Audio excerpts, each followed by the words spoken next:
النبی یا ایھا الذین آمنوا صلوا علیہ وسلموا تسلیما اللہم صل علی سیدنا و شفیعنا و نبینا مولانا محمد بارک وسلم صلاۃ و سلام علیک یا رسول اللہ صلی اللہ تعالی علیہ وسلم۔ اللہ تبارک و تعالی کا شکر و احسان کہ اس نے اپنے برگزیدہ بندوں کو انسانوں کی ہدایت کے لیے مبعوث فرمایا اور ایسے ایسے دن اور رات بنائے کہ کچھ خاص اہمیت اور خاص فضیلت کے بھی وہ حامل ہوئے۔ یوں تو ہر دن اللہ کے ہر آن اس کی ایک نئی شان، کل یوم ہوا فی شان، لیکن اس نے اپنی قدرت سے کچھ دن خاص فرمائے جن کو فرمایا وذکرہم بایام اللہ، کچھ راتیں خاص فرما دیں کہ جن میں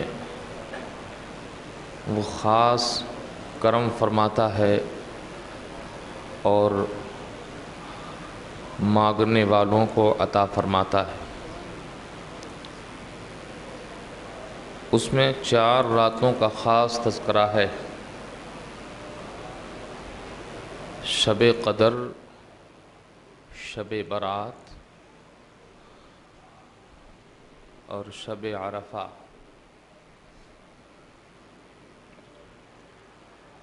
اللہ تبارک و تعالی نے آسمان میں دروازے بھی بنائے، اور ایک روایت ہم نے پڑھی، اس میں خاص فرمایا کہ 15ویں شعبان کو وہ دروازے کھولے جاتے ہیں، جس کی میں نے آیت مبارکہ کی تلاوت کی، وَفُتِحَتِ السَّمَاءُ فَكَانَتْ أَبْوَابًا۔ اللہ تبارک و تعالی آسمان کے دروازے کھول دیتا ہے، اور وہ مدینہ شریف سے جانب مغرب وہ 300 دروازے ہیں جن کی مسافت 70 سال کی راہ ہے۔ یہ اللہ جل وعلا کی قدرت کہ اس کی رحمت بہانہ ڈھونڈتی ہے، قیمت نہیں، وہ اپنے بندوں کو اپنی طرف، اپنی رحمت کی طرف متوجہ کرتا ہے۔ خاص 15ویں شعبان کے تعلق سے جو آنے والی ہے، اس کے تعلق سے مفسرین فرماتے ہیں کہ اللہ تبارک و تعالی کے حبیب صلی اللہ علیہ وسلم نے فرمایا کہ اس شب بہت سارے معاصی کو، گنہگاروں کو بخشا جاتا ہے، جس میں کچھ لوگ چھوڑ بھی دیے جاتے ہیں۔ بخشنے والوں اور مغفرت پانے والوں کی تعداد کے تعلق سے ایک حدیث پاک ہے جو مروی ہے حضرت عائشہ صدیقہ رضی اللہ تعالی عنہا سے۔ فرماتی ہیں کہ میرے باری کے دن سرکار میرے بستر سے اٹھے اور تشریف لے گئے۔ میری آنکھیں کھلی تو میں نے دیکھا کہ سرکار میرے بستر پر نہیں، تو میں نے تلاشنا شروع کیا۔ فرماتی ہیں میں تلاشتے تلاشتے جنت البقیع کی طرف گئی، تو میں نے دیکھا کہ سرکار جنت البقیع میں حاضر ہیں اور دعائے مغفرت فرما رہے ہیں، دعا کر رہے ہیں۔ پھر میں تیزی سے پلٹی اور واپس آ گئی۔ سرکار جب واپس آئے تو مجھ کو دیکھا کہ میری سانسیں تیز تیز چل رہی ہیں۔ تو سرکار نے پوچھا کہ تمہاری سانس پھول رہی ہے، کیا بات ہے؟ اللہ کی کروڑہ کروڑ رحمتیں ہوں ان مقدس ہستیوں پر کہ اس میں ذرا بھی جھوٹ، ذرا بھی شک والی بات نہیں، بلکہ جو ہوتا وہ صاف صاف عرض کر دیتے۔ آج یہ نمونے عمل، نمونے زندگی ہم اور آپ اپنا رہے ہوتے، لیکن دونوں ایک دوسرے سے حالانکہ ایک بندھن میں بندھے ہیں، اور اس بندھن کو باندھتے وقت یہ آیت مبارکہ پڑھی جاتی ہے، قولوا قولا سدیدا، کہ سچ بات کہو، مضبوط کہو۔ نکاح کی گرہ، نکاح جس وقت ہوتا ہے اس وقت خاص طور سے اس آیت کی تلاوت ہوتی ہے کہ دونوں ایک دوسرے کے ساتھ موافقت کے ساتھ، مودت کے ساتھ، محبت کے ساتھ زندگی گزاریں، سچی بات کہیں، اچھی بات کہیں، مضبوطی سے دین پر قائم رہیں۔ لیکن ہوتا کیا ہے، بعد میں وہ اس سے چھپاتا ہے، وہ اس سے چھپاتی ہے، اور پھر دوریاں بڑھتی ہیں جب شکوک اور شبہات کی سوئیاں گھومتی ہیں اور وہ سچ کے قریب آنے لگتی ہیں، تو پتہ چلتا ہے کہ کہا کچھ کیا کچھ، اس کا معاملہ کچھ اور بتایا کچھ۔ تو اس رشتے میں مودت اور محبت نہیں بلکہ اب دوریاں پیدا ہونا شروع ہوتی ہیں۔ لیکن قربان جاؤ حضرت عائشہ رضی اللہ تعالی عنہا پر، اس بات سے ڈر سکتی تھی، کہہ سکتی تھی، لیکن کہا تو سچ کہا۔ عرض کرنے لگیں، یا رسول اللہ صلی اللہ علیہ وسلم، میری آنکھ کھلی تو میں نے آپ کو بستر پر تلاش کیا، اور جب بستر پر میں موجود نہیں پایا تو مجھ کو خیال آیا کہ کہیں ایسا تو نہیں سرکار کہیں اور تشریف لے گئے ہوں، کسی اور ازواج کے پاس تشریف لے گئے ہوں۔ تو میں نے تلاشنا شروع کیا، ڈھونڈنا شروع کیا، لیکن میں نے نہ پایا، یہاں تک کہ جنت البقیع پہنچی تو میں نے دیکھا کہ آپ دعا میں مشغول ہیں۔ تو میرے دل کو قرار آیا اور میں فوراً واپس جلدی آ کے پھر اپنے بستر پر لیٹ گئی۔ تو یہ جو جلدی جلدی آنے کی وجہ سے میری سانس پھول رہی ہے۔ اللہ کے حبیب صلی اللہ علیہ وسلم مسکرائے ارشاد فرماتے ہیں کہ کیا تم نے یہ سمجھا کہ اللہ اس کا رسول تم پر ظلم کرے گا؟ حالانکہ نبی پر نہ مہر واجب ہے اور نہ ہی یہ، لیکن اس کے باوجود وعدہ کیا، اسی وعدے کے مطابق اس کو ظلم سے تعبیر کیا کہ میں نے وعدہ کیا کہ تم کو انصاف سے رکھوں گا، باری مقرر کی، تو اگر اس کے خلاف کیا تو وہ ظلم ہوگا۔ تو اس معنی کر کے سرکار نے فرمایا کہ کیا تم نے یہ سمجھا کہ اللہ اور اس کا رسول تم پر ظلم کرے گا؟ ہرگز ایسا نہیں، ہرگز ایسا نہیں۔ فرماتے ہیں کیا تجھے نہیں معلوم کہ آج کیا دن ہے، کیا رات ہے؟ عرض کی نہیں یا رسول اللہ صلی اللہ علیہ وسلم۔ تو سرکار نے فرمایا کہ آج 15ویں شعبان کی شب ہے، آج 15ویں شعبان کی شب ہے۔ اللہ تبارک و تعالی آج کے شب اپنے بندوں کو بنی کلب کے بکریوں کے بال سے زیادہ لوگوں کی بخشش فرما دیتا ہے۔ یعنی یہ شب وہ شب ہے جو بخشش و مغفرت طلب کرنے والی، تو جو اس میں کوشش کرتے ہیں، حاضر رہتے ہیں، دعائیں کرتے ہیں، تو ان کے شمار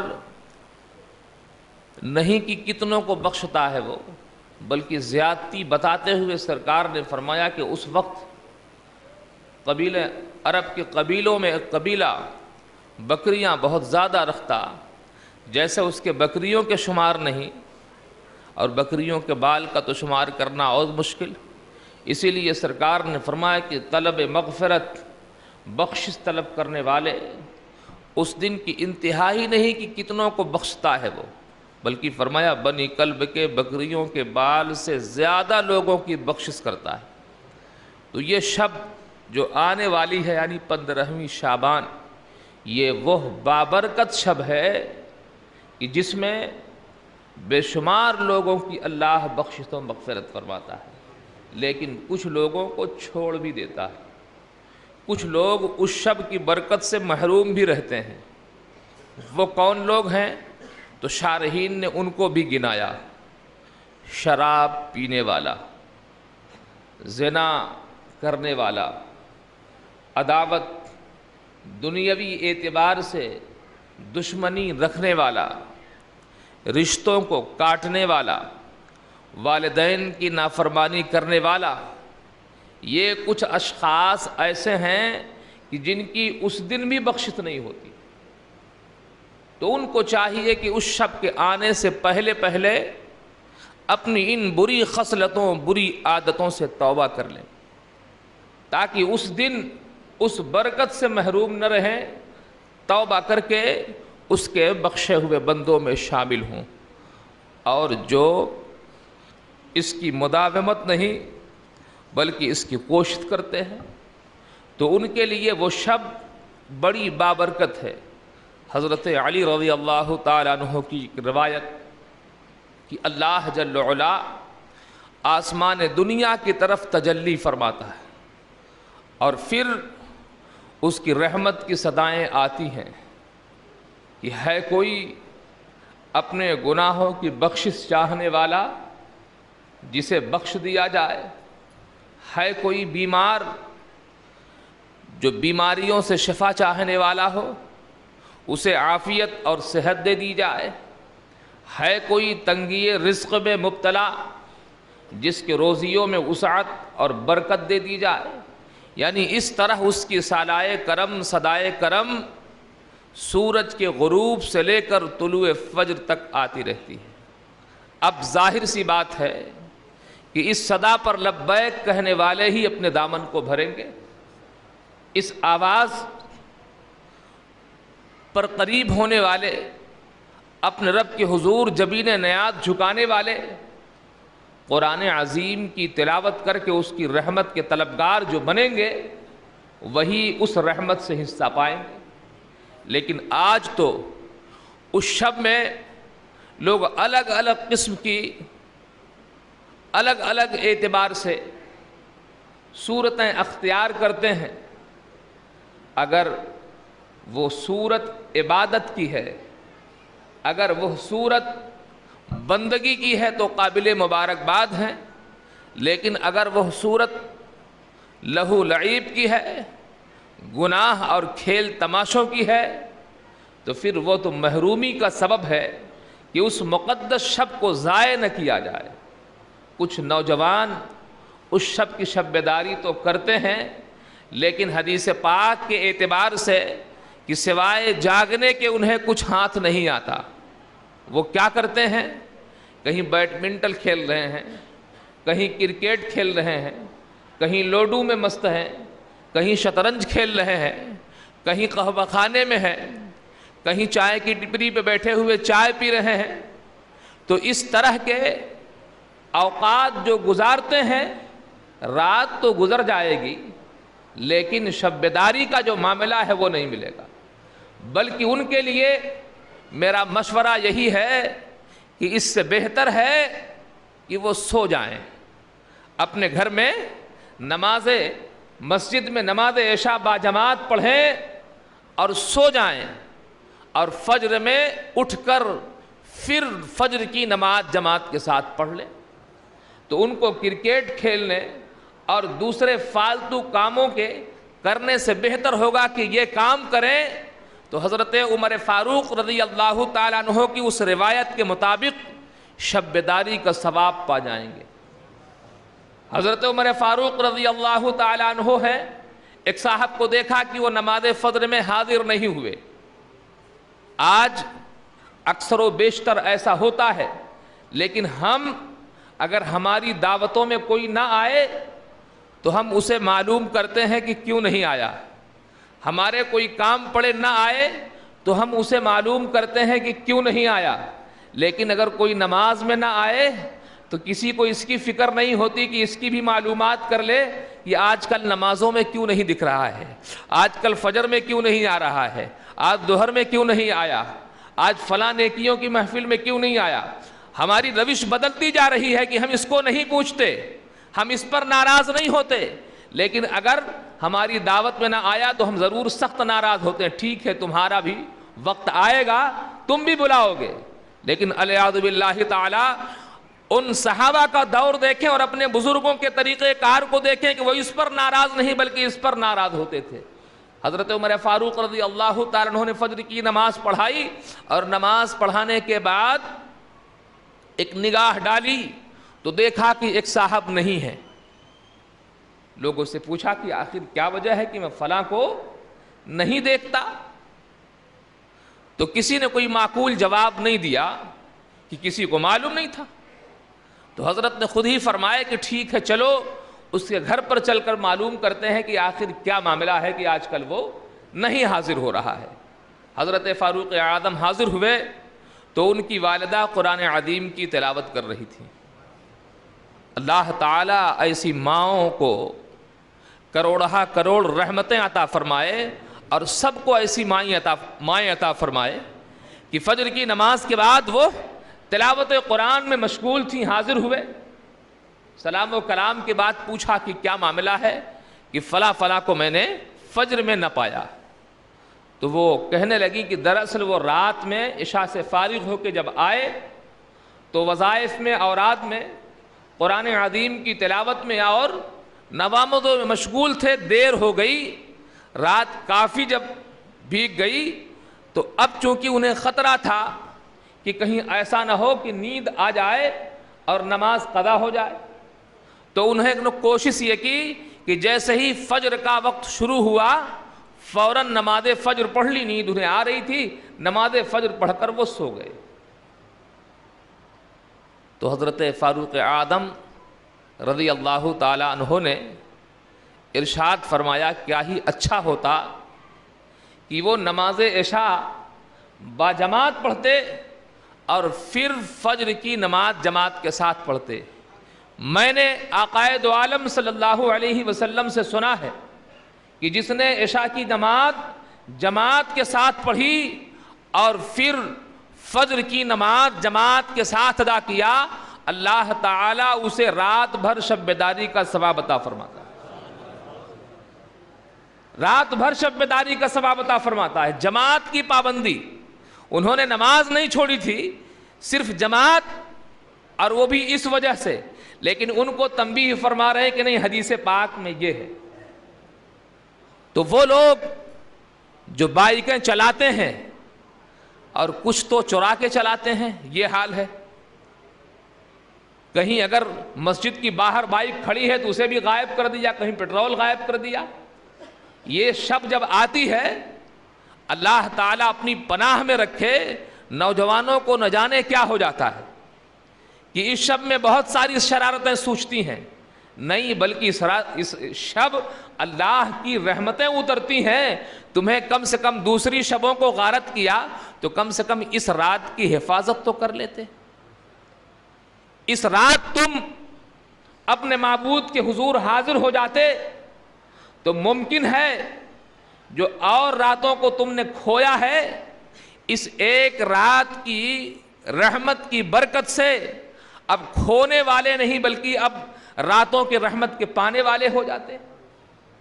تو اس لیے برائے کرم اس شب کو افراتفری سیر و تفریح میں غارت اور خراب نہ کریں، بلکہ اللہ و رسول کے حضور جبین نیاز جھکا کر اس کی رحمت کے طلبگار بنیں، اپنے گناہوں کی بخشش چاہیں، اپنے اہل و عیال کے ایمان و عقیدے کی بقا چاہیں، اور خود جو اسلام اور مسلمانوں پر مصائب اور آلام آ رہے ہیں ان کی نجات اور ان سے رہائی کی دعا کریں، اس لیے کہ مصائب و آلام سے چھٹکارا کوئی اور نہیں اگر دلا سکتا ہے تو وہ پروردگار عالم ہی، اگر وہ محفوظ رکھے تو کوئی مردود ذکر نہیں پہنچا سکتا، تکلیف نہیں پہنچا سکتا، لیکن اگر اس کی رحمت ہم سے روٹھ جائے تو پھر کوئی ہمیں محفوظ نہیں رہ سکتا۔ اس لیے ہمیں اس کی رحمت کے طلبگار بننے کی ضرورت۔ آنے والی شب انشاءاللہ اہتمام خود مسجد عمر فاروق میں اس بات کا رہے گا کہ مغرب کے بعد جو نوافل پڑھی جاتی ہے سورہ یاسین شریف کے ساتھ، اس کا اہتمام ہوگا کہ مغرب کے بعد نمازیں پڑھیں اور پھر عشاء کی نماز سے فارغ ہو کر رات کے اوراد و وظائف کا جو معمول ہوگا وہ اس طرح ہوگا کہ انشاءاللہ سماعت قرآن کی محفل منعقد ہوگی، کہ اچھے قرآن کے پڑھنے والے قرآن پڑھیں گے اور آپ سماعت کریں، پھر درود پاک کی محفل ہوگی، پھر نوری محفل سجے گی، انشاءاللہ نبی کی نعت پڑھیں گے، پھر ان پر تشریحات اور تفصیلات کے ساتھ کچھ نصیحتیں اور کچھ بیان ہوں گے، پھر حلقہ ذکر و دعا، اور انشاءاللہ پھر سحری کر کے یہاں سے نماز فجر پڑھ کر آپ جائیں۔ تو اگر اللہ آپ کو توفیق دے تو اس شب کی قدر کریں تاکہ برکتوں سے بہرور ہو سکیں۔ ایک بزرگ نے فرمایا کہ کھیتیوں کے بھی 3 دن ہوتے ہیں، ایک بوائی کے، ایک سچائی کے اور ایک کٹائی کے۔ فرمایا رجب وہ مہینہ ہے بیج بونے کا، اور شعبان وہ مہینہ ہے کہ اس میں سچائی کی جائے، اور رمضان وہ مہینہ ہے کہ اس میں پھلوں کی کٹائی کی جائے۔ اور سرکار نے فرمایا کہ رجب اللہ کا مہینہ، شعبان میرا مہینہ، اور رمضان میرے امتیوں کا۔ تو یہ کثرت سے سرکار روزے رکھتے ان مہینوں میں، بالخصوص شعبان کے مہینے میں، اور پھر رمضان تو رمضان ہے، تو رمضان کی تیاری کے لیے شعبان ہی سے اہتمام فرماتے۔ تو ہمیں بھی چاہیے کہ ہم اس کا اکرام کریں، اپنے آپ کو گناہوں سے بچائیں، اور اللہ تبارک و تعالیٰ سے ان موجودہ حالات کے تعلق سے نبی کے وسیلے دعا کریں کہ اللہ ظالموں کو خائب و خاسر اور مسلمانوں کے ایمان و عقیدے کی حفاظت، مساجد و مقابر، خانقاہوں اور مدرسوں کی حفاظت فرمائے۔ اللہ جل وعلا ہم سبوں کو دین کا نفع بخش علم اور اس پر عمل کی توفیق عطا فرمائے۔ وَفُتِحَتِ السَّمَاءُ فَكَانَتْ أَبْوَابًا، تو وہ شب ہے کہ جس میں آسمان کے دروازے کھولے جاتے ہیں۔ اللہ تعالی اپنے محبوب کے صدقے ہم سبوں کو دین کا نفع بخش علم اور اس پر عمل کی توفیق سے نوازے۔ وآخر دعوانا ان الحمد للہ۔